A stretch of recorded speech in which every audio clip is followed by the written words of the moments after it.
Hey, Facebook, Elizabeth Nader back with you, Jersey First TV. I am so excited tonight and honored to have with us Republican Congressman Madison Cawthorn from North Carolina. Welcome to Jersey First TV. Elizabeth, it's great to be on with you. You know, I have been hearing about the great work that's going on in New Jersey, really with a groundswell of people who are realizing that this whole socialist agenda, this democratic agenda is one that's trying to limit their freedoms. And that's not what America's founded on.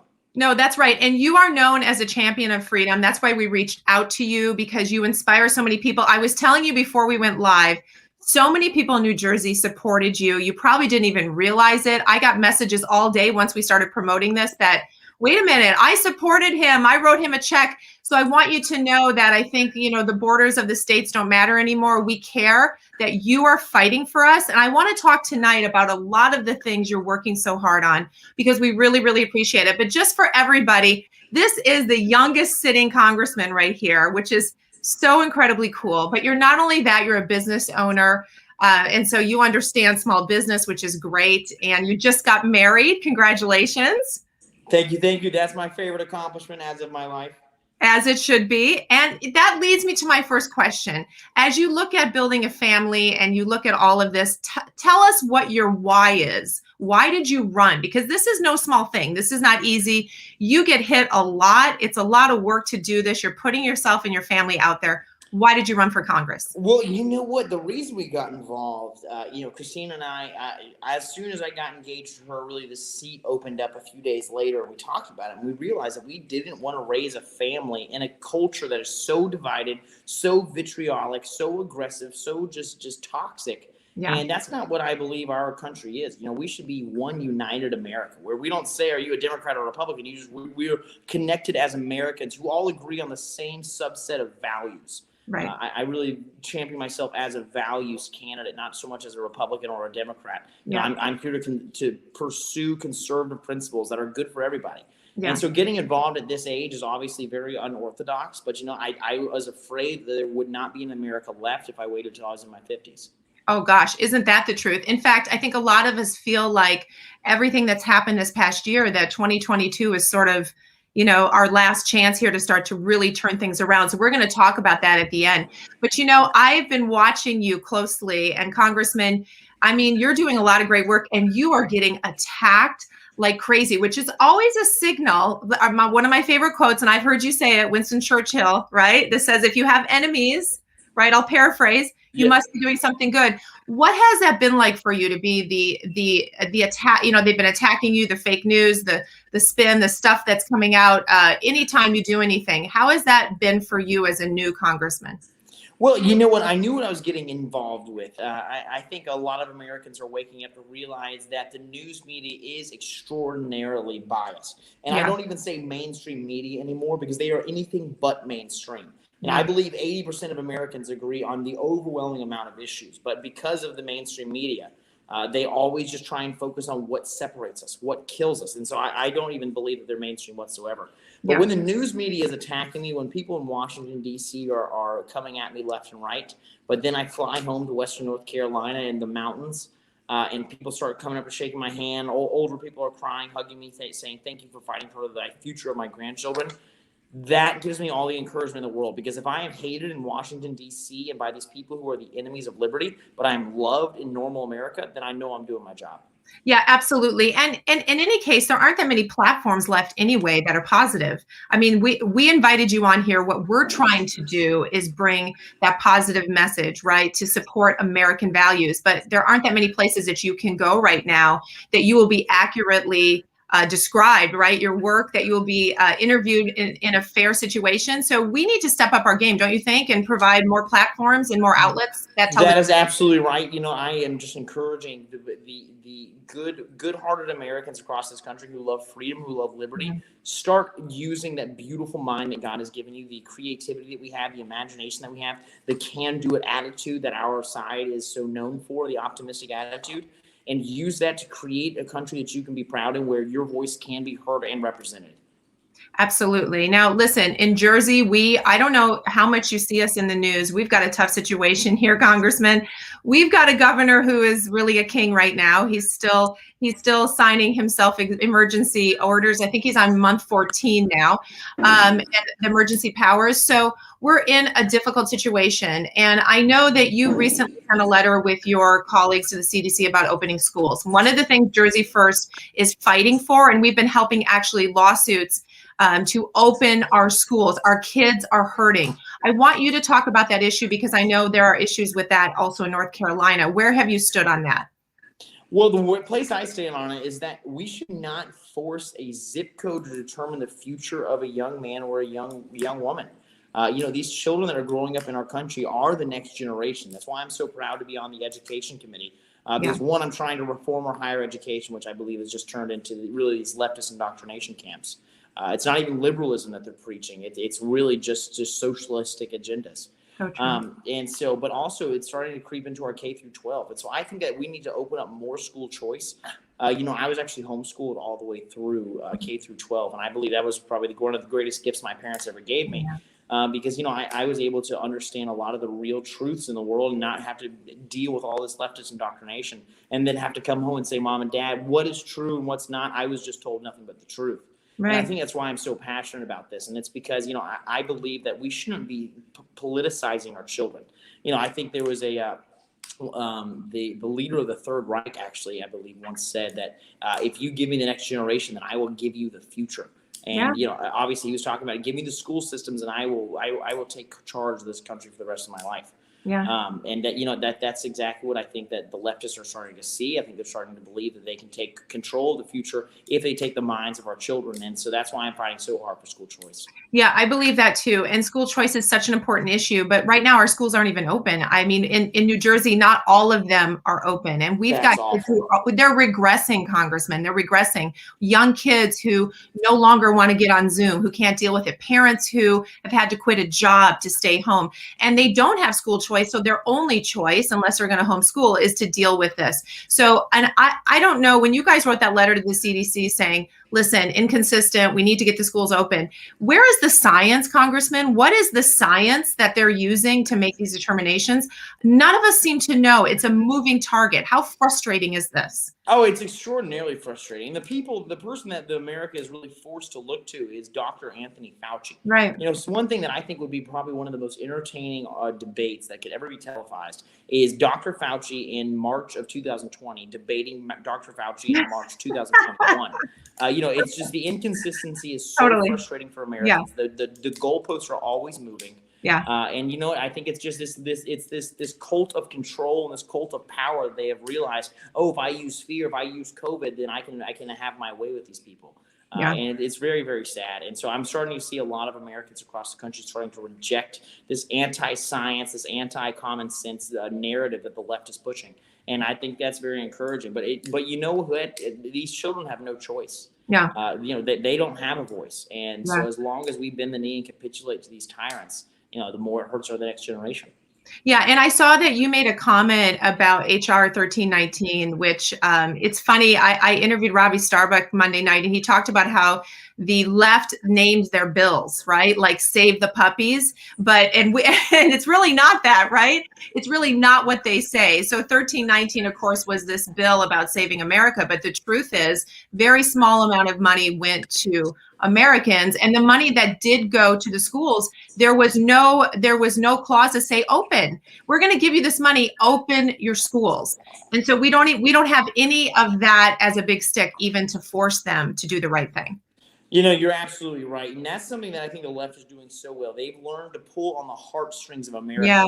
And you know what? That's what we tried to emulate inside of our campaign, is that not only are we going to bring a logical message that actually does good, but one that's packaged in a way that actually makes people feel good. And so I think if we can learn to message this empathetic version of conservatism, we will win for the next decade. And then the Democrats will rue the day they ever started overstepping the bounds of the Constitution. Yeah, empathetic conservatism. I like that. But also civil liberties. Wasn't that the left's issue for so long? Now we're the ones who are fighting for that. And a good example is this threat of the vaccine passport. Now, we've had a lot of different reactions to that. We've got DeSantis in Florida saying absolutely not. We've got New York embracing it. And I'm sure New Jersey will follow suit.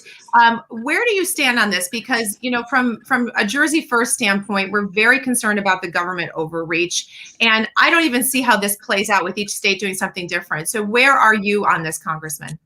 Where I am on is that, yes, it's bad to say that we want to violate people's HIPAA rights, to say that we want to violate the Fourth Amendment. And remember, if you read the Fourth Amendment, it does not expressly state that you have a right to privacy. But if you look at the original intent of the authors of the Constitution, you can see that when the Fourth Amendment was drafted, it was very clear that you have a human right to privacy. Right. And so when these people are forcing you to say, hey, you know what, we want to be able to look into your private, personal medical files, you know, that's the first step to eugenics, I believe. Yeah, absolutely. But, you know, as bad as it is to have a vaccine passport, I believe that this is actually the least bad version of what this could be. Because if we develop this blockchain technology using software systems that are going to be required for these vaccine passports, they can then be opened up for all kinds of things. That's and right. So then it can start saying that you're going to have, like you in the communist China, where you have a social ranking that says, are you a good person or are you a bad person? How many good deeds did you do?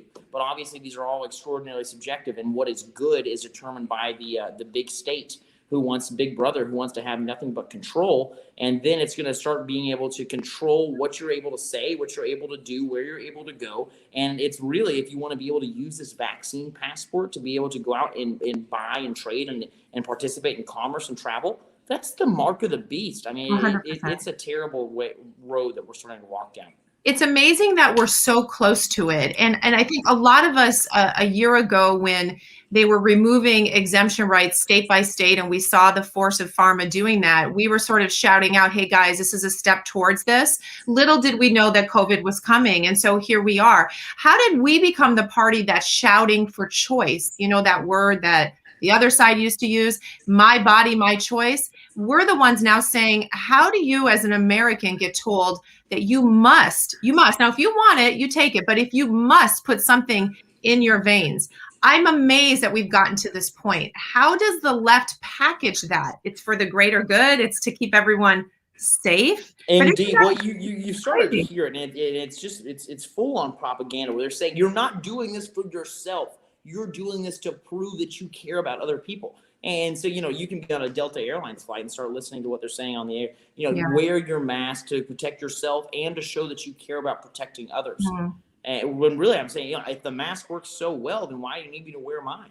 You know, I've got so many problems with the mask mandates, so many problems with the vaccine passports. But you know what? It's more the left just saying do rules for thee, not for me. And it's just it's really tyranny.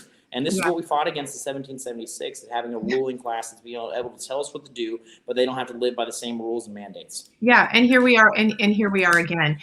So let's shift to an issue that Jersey First also is passionate about, and that's veterans. So it just so happens that you also serve on that committee, which is awesome. And I see that you've been doing a lot of work on this. So I want you to take some time to highlight what you're doing in advocating for veterans, because there's several different bills that you're involved in. Can you tell us about that?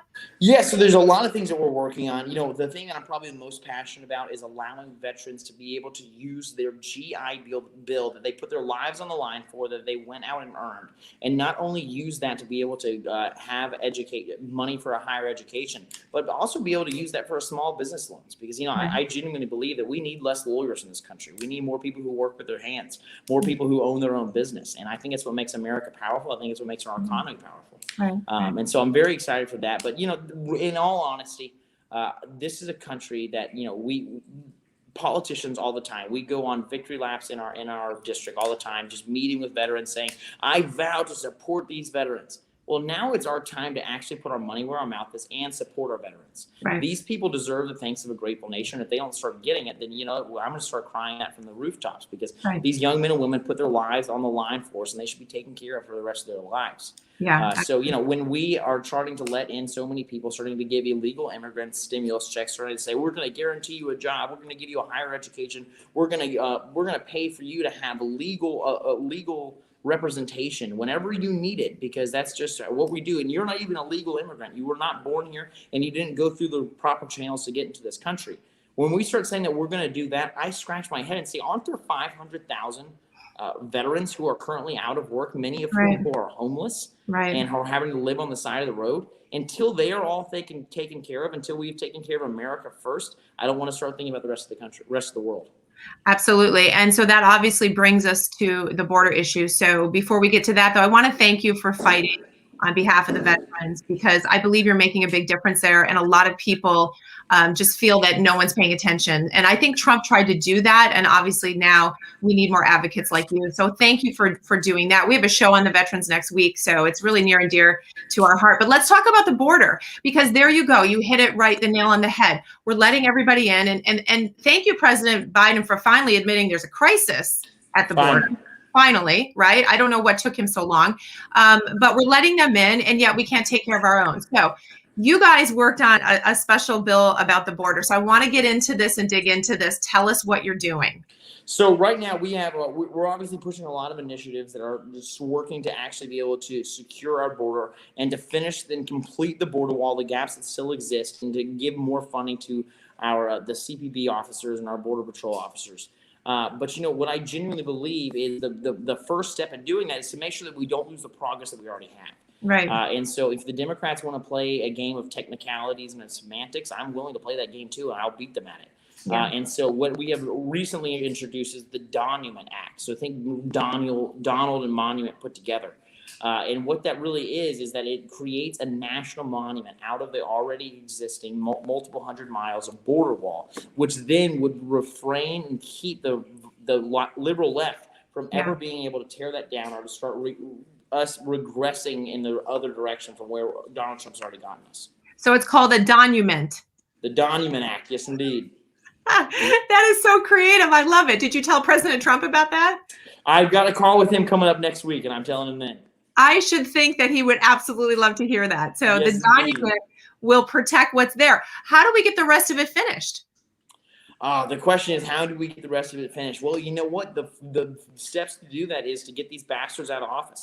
Yeah. So step one of being able to complete that, my team and I, we went to our personal state legislature and worked on election integrity bills there. They're moving ahead in the right direction. I'm very thankful for that. But now we're shopping those ideas to other states all around the country, and the 39 Republican state legislatures around the country, to make sure that we have election integrity. Once we have that piece fixed up, then come next November or November 2022, I can give you my word. We will take the majority back from these dogs. We will then be able to actually work and move forward and get this border wall finished. Now, will President Biden ever sign that? I'm not sure. Right. But if we're extraordinarily successful, I believe we might even have a majority to bypass him. Yeah, that's awesome. Okay, so you brought up election integrity, which is always the elephant in the corner, because everybody says, why are we working so hard? We get to the polls and it's cooked already, right? So tell us specifically what you've been focusing on in that arena in North Carolina. Yes, indeed. So what we're doing is, one, we're making sure that they can never have this illegal and unconstitutional means of collecting ballots ever again. Right. The reason it was so difficult to prove election fraud in a way that would hold up in court, even though I think we could have if the Supreme Court would have heard the case. Right. But the reason why it was so difficult for us to just have, here's a one-pager on it, and this is what the reason why it is because we had an unconstitutional means of collecting ballots, which means, it goes around Article 1 of our Constitution, where they starting to create election laws and the means by which elections are carried out in certain states. Right. When they started circumventing the state legislatures, and then you have, secretaries of state like down in Georgia, or boards of elections in different states like in Wisconsin, who just completely circumvent these our state legislatures. And then basically they have unlimited ballot harvesting. They got rid of the signature verification. And then in a lot of these states, they shred the evidence. And so then there was no way to be able to prove this. Yeah. So one is to make sure that they are never able to actually bypass their state legislatures again. Right. Next step is going to be requiring more signature verification. And then let's start just getting very common sense. If we just explain it like you would to a fifth grader. Yeah. have an ID to go vote. How is No. that racist? It doesn't make any sense to No. me. You have to show an ID to buy a beer. But you're telling me that it's impossible for people to show an ID to actually go and exercise our most powerful right that we possess in this country. It's absolutely ridiculous to me. And so, one, I think we should have extraordinarily limited mail-in balloting, really for our people who are either in inpatient facilities in the hospital, or who are deployed overseas and for the military. Aside from that, you should have to show up in person, show your ID, and vote that way. And really, I feel like that would fix all the problems. Yeah, it's just common sense. So it almost feels ridiculous that we have to lay that out. Like, isn't that obvious? And at the same time, while we're saying this, HR 1 is looking to sort of codify all the fraud into law, right? So it's one thing that we're trying to say, hey guys, common sense, use a driver's license. It's insulting to tell people they can't get a license or in some kind of ID. Come on, don't insult people. They can get one. All these common sense things that would help us keep elections fair, and you would think it would be bipartisan. At the same time, you've got HR 1. So HR 1 passed the House. It doesn't, I mean, we're praying that with the filibuster and everything, it doesn't go through the Senate. What do you think is going to happen with HR 1? That's pretty scary, Congressman. You know what? I believe that hopefully this West Virginian Democratic senator is going to be able to hold up and hold the line. You know what? He's part of those JFK Democrats, the people who I would sit down and say, okay, you want a little bit higher taxes, I want a little bit lower taxes, whatever. Let's go skeet shooting. But not like these socialists we have in Congress today. And so we're not dealing with JFK Democrats, but I think he is actually one of those JFK Democrats, just based on when he was born. And so I think he's an old school blue dog Democrat. So hoping he holds the line. But you know, if they do overtake the filibuster, you know, that is going to be very dark days for our country. We're going to have to really have a gut check with ourselves and determine where we're going to draw the line in the sand. The scary thing about it is if it does, then it goes, we know Biden signs it. And really at that point, it's a Supreme Court fight. And I got to tell you, after. Can we trust the Supreme Court? Exactly. Really, I used to think, oh, don't worry, they'll protect us because it's so clearly unconstitutional. But we fought so hard for Amy Coney Barrett. We fought so hard for Justice Kavanaugh. And when it really counted, I feel like they let us down. Really, really disappointing. And you bring up such an interesting point, which is the change in the Democratic Party. You know, it's this, you're right, the JFK, the Kennedy Democrats. So I'm wondering, now that you've been in and you've seen what's happened, we all kind of wonder about the soft Dems who are more of a JFK type Democrat. When they get into Congress, is there some sort of pressure that Pelosi's putting on them? Are they signing some sort of blood oath? What's going on? I don't know if there's some kind of ritual with a lot of little candles around it where they are signing these blood oaths, but I will tell you, Nancy Pelosi is a force unto herself. You know, we can all sit here and act like she's how ridiculous she is and how asinine her policies are, but she is probably the most powerful Speaker of the House there ever has been, because she rules with an iron fist. And sure, she rules by fear. It's not the way I would ever want to lead, but she does it so efficiently that we have never seen a single Democrat break with the other Democrats. But I genuinely believe if we get this election integrity taken care of in all these 39 states, that will be what they are truly regret, because a lot of these Democrats who are in difficult districts will then have to say, I voted with Nancy Pelosi, Socialist Pelosi, every single time. And then you'll say, I thought you went to represent us, and they'll lose their election. That has to count. So we need to hold them to that. And I think you're right. That will work in our favor. So it brings me to the obvious question of term limits. I mean, you're right. She has been one of the most powerful. She never seems to go away. She's more ubiquitous than anybody we have. So what are we doing about term limits? Is that ever going to happen? I am working extraordinarily hard to get some really true patriots elected, because, you know, whether it's Mitch McConnell, whether it's Nancy Pelosi, they've been in office longer than I've been alive. I mean, if you can't get something done in the first decade, maybe 12 years, then I don't want you representing me. And now I don't want you to only go up and serve 4 years. I want you to be able to get your feet wet, learn how the system works, get your job done, and then go back to your district, raise your family, go back to your business or retire. Do whatever makes you happy. But I don't think I think there are enough good-hearted, red-blooded Americans in this country that we never have to worry about having good people to fill those seats.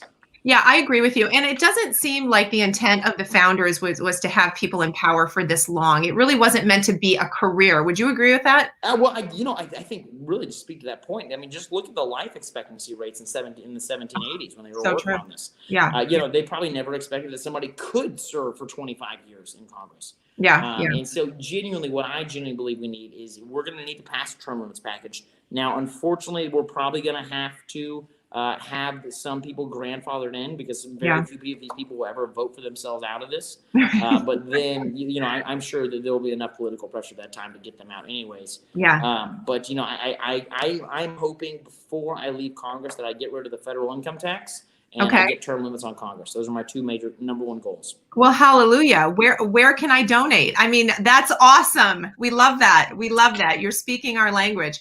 Let's talk about something else you're passionate about. And I got to tell you, I loved, it was a short speech you made on the floor, but it was fabulous and replayed and replayed. And that's the Second Amendment. And I'm sure I'm going to read your words back to you, which is this. First, you said, if we lose the Second Amendment, the first will fall. Absolutely. And then you said, Mr. Speaker, you want my guns. I know it. We all know it. Mr. Speaker, you can come and take them. So obviously, you're passionate about the Second Amendment. Tell us how you feel about it.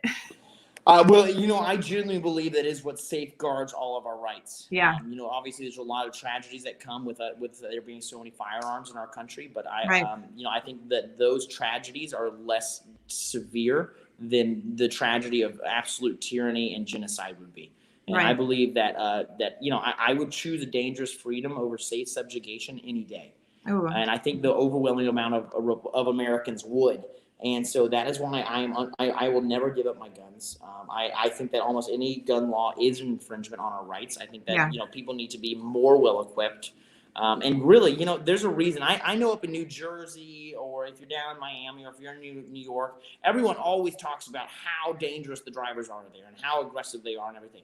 That doesn't happen in the South because everyone knows you have a gun. There's a whole lot more polite society when that happens. Is that the reason? That's a funny analogy, but I think if we take this to be more serious, that's why I'm so against gun-free zones.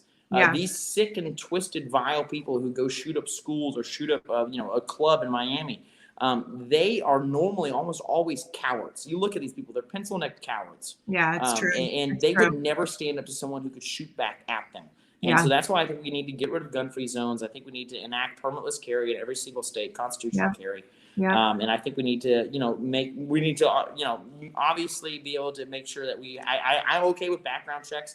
As long as it's absolutely instant. I don't want felons to get guns. I don't want people who are in the country to get guns. Of course not. But you know what? But I think we need to make it very easy for Americans to access firearms. Yeah, absolutely. Agree with you too. That's awesome. Let's shift to what happened in my home state of Minnesota. That's where I'm originally from, and a lot of tough scenes there. But your colleague Maxine Waters, this has been quite an experience watching her on TV. We thought it was bad enough with Trump, but she was there this weekend, really stirring it up. And of course, you guys voted on the censure. It didn't pass. I guess no surprise, party lines. How do you feel about what she's doing and what she's saying? Well, I call her Kerosene Maxine. You really needed to call the jurors in that case and say, hey, I need you to just not pay attention to Maxine Waters. She literally pours kerosene on top of you and says, we will burn you if you ever do not vote the way we want you to. And you know what? If you watch that video, I don't have all the details on that story. If you watch that video, who knows what the verdict needed to be. I trust our judicial system when it comes to criminal charges and our local justices. And so that our judicial system needed to come up with a verdict, and they did.